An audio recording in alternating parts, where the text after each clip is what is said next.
Sport impacts my mental health really quite significantly. So for me, without sport, so during lockdown, say when I couldn't play football, couldn't play tennis, I really found that made a big difference on my mental health. Quite heavily, kind of over my kind of playing career, playing sport and going to the gym, both have impacted my mental health quite a lot. I think it's a really good way to kind of vent your feelings and get out and do something really positive with your day, no matter how bad a day or no matter how bad a time you're having. On top of that, the social connections you get through sport, particularly team sport, which I play, is really beneficial to kind of my mental health, and that social aspect is something that I've definitely missed over the last few months, not being able to do it, and I think it's something that is really important to me and should be important to everyone that gets the opportunity to play sport. I think when you're exercising, your brain kind of gets a release and you can think about everything else, well, that isn't COVID related or like stressful at uni. You get something else to think about and you get to go and socialise with loads of other people as well. Sport's actually really good for my mental health, to be honest. Just getting outdoors and getting some exercise in, especially when you're in isolation like lockdown with all this COVID stuff going on. It's really nice to just get outdoors, like see a few people and get some exercise in. It's really good for my mental health. Running in particular is quite meditative. You get into a rhythm, you kind of put all your focus onto doing everything right, getting the power right, getting the stroke right.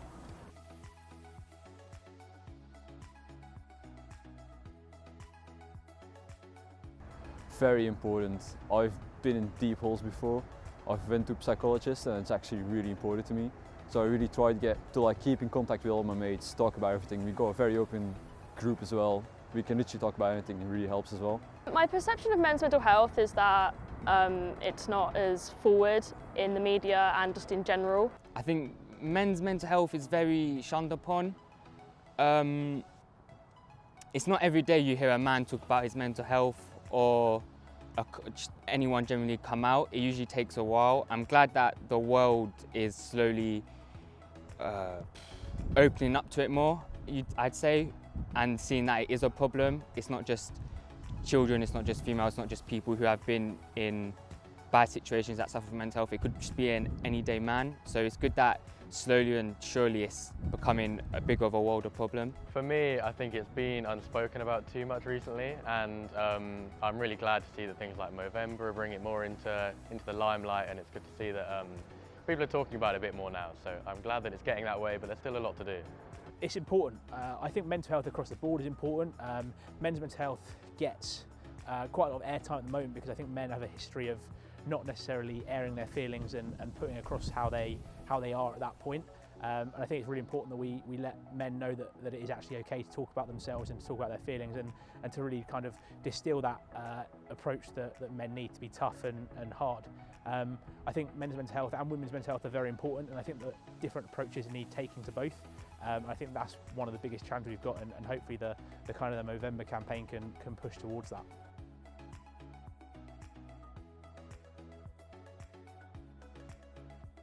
I think having access to areas with other uni students, such as sports halls and whatever, would be really beneficial, so that you can have places that are designated for you to go meet and that are safe and available.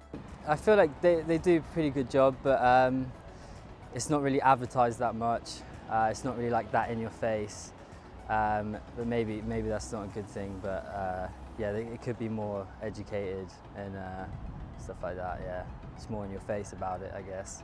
As long as there's, let's say, a hotline, a buddy system in a way, someone that a first year or a second year who are suffering with mental health has someone they can talk to that will help them go over any problems they have, like stress or any anxiety, insecurities, and then as long as they have something like that, then it's doing the best it can.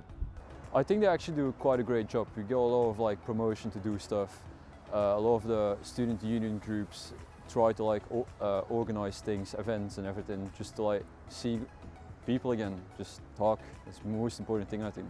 From the university's point of view, I think that universities actually do a reasonably good job when it comes to mental health. I think often they get a bad reputation, and actually they do quite a lot of good things that can support and help students.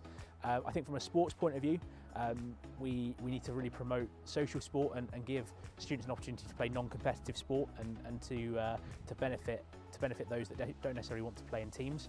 And I think on a wider perspective, I think as much support with academic studies as we can do is really granted, and I think personal tutors and lecturers have a really important part to play in that.